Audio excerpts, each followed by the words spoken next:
Hello, everyone, and welcome to our monthly Health and Wellness Insight series. Each month, we bring you the latest and most practical industry trends and innovations in the world of supplements and functional health. If you're interested in exploring more health market insights, feel free to visit our information hub. And if you're looking for ODM or OEM partnership opportunities, we'd love to connect and collaborate on creating more valuable products and market breakthroughs. Now, let's join our two hosts and dive into this month's topic.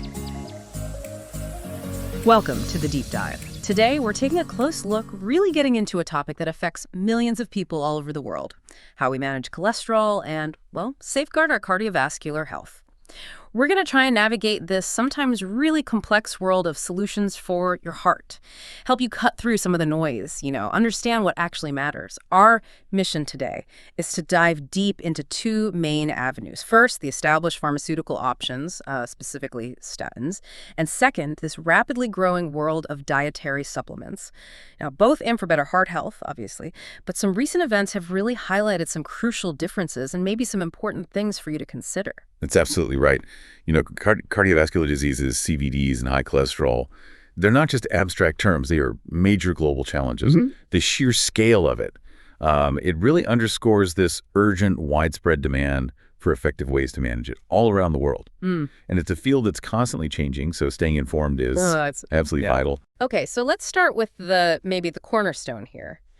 Statins. They've been a fundamental part of cardiovascular care for, decades now? Could you explain for us what exactly are statins and how do they work when it comes to managing heart health? Sure. Statins are prescription drugs. Their main job is to prevent and treat cardiovascular diseases. They do this by specifically lowering levels of LDL cholesterol. That's the one often called bad cholesterol. Right. Think of them as essentially flipping the main switch in your liver's cholesterol factory towards off. It significantly cuts down your body's own production of cholesterol. So yeah, they're really integral, especially for people considered high risk. And just to give you an idea of their footprint, the global statin market, it hit US $15.4 billion in 2023. Wow, $15.4 billion. Yeah, and projections show it's still climbing, expected to reach about US $20 billion by 2032. Those are just massive numbers. What's behind this huge reliance on pharmaceuticals? I mean, what's driving that market? Well, it is a powerful statement, isn't it? Even with all the talk about lifestyle changes, about supplements, these numbers show how much we still lean on established drugs as a primary defense. So the growth drivers, it's the increasing prevalence globally of cardiovascular diseases and high cholesterol. That's a big one. Plus, you've got expanding healthcare infrastructure and, importantly, broader insurance coverage for these kinds of medications. Okay, that makes sense. And we're also seeing some interesting trends, like the move towards precision medicine. Tailoring treatment. Exactly. Using genomics, bioinformatics, tailoring treatments to your individual genetic profile. The idea is to improve how well they work and maybe reduce side effects. There's also a bigger focus now on preventative care and government initiatives and healthcare policies. They still strongly recommend statins as a first-line therapy. And geographically? North America and Europe, they still dominate. But you're seeing demand grow fast in emerging economies, too, as health awareness picks up. Oh, and worth mentioning atorvastatin. That's apparently the leading drug class. And hospitals are where most of the distribution happens. Right. That gives us a really solid picture of the pharmaceutical side. But as you mentioned, there's this other side, growing even faster, you said, the world of dietary supplements. Absolutely.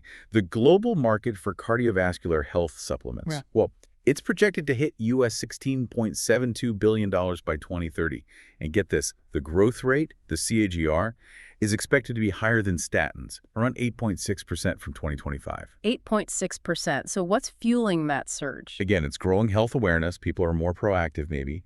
Plus, we have this global population facing rising rates of high cholesterol, obesity, heart disease, and just widespread worry about poor dietary habits. And here's a really sobering number from the World Heart Federation.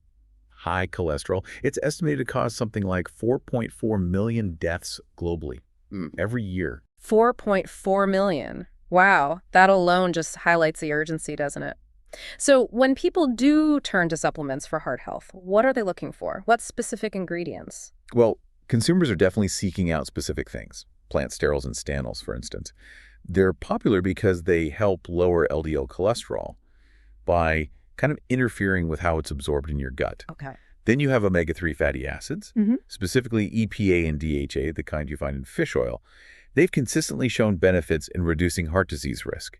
And actually, omega-3s hold the biggest share of the ingredient market, about 27% in 2024. Interesting. And overall, natural supplements, they make up the vast majority of this market, almost 70%. And how are people taking them? Pills? Powders? Soft gels seem to be the preferred form. They accounted for about 36.6% of the market in 2024, mostly because they're easy to swallow. Makes sense. And distribution. Interestingly, traditional offline places, like pharmacies, health food stores, they still dominate. Over 70% of sales happen there. Really? Even with online shopping being so big? Yep. And another trend we're seeing here, similar to pharma, is personalization. Tailored supplements based on your individual health profile, maybe even genetic factors. Okay, all right. Now, I want to shift gears because we have to talk about this major event, something that really shook the supplement industry last year, the Kobayashi Pharmaceutical red yeast rice scandal. Can you unpack that for us? Set the timeline, tell us what went wrong. Right. This really unfolded back in March 2024.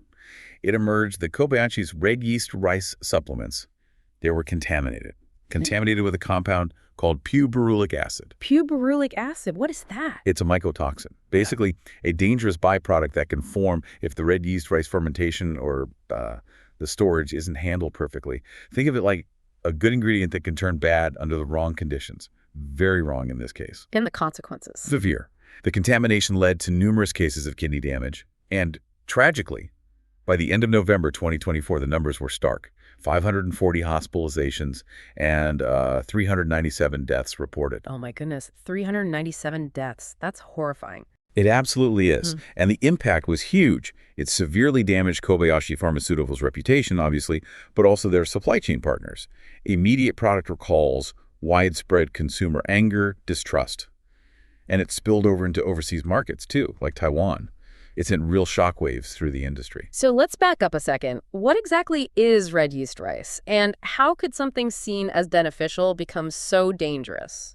Okay, so red yeast rice is made by fermenting regular rice with a specific type of yeast. It's called Monascus purpureus. During this fermentation, it produces several compounds, but the key one is called monocolin K. Monocolin K? Yes, and what's really interesting is that monocolin K is structurally very similar to lovastatin, one of the statin drugs. Ah, okay. So that's the link. Exactly. It works in a similar way. It inhibits an enzyme called HMG-CoA reductase. That's the master switch for cholesterol production we talked about earlier. So by inhibiting that enzyme, red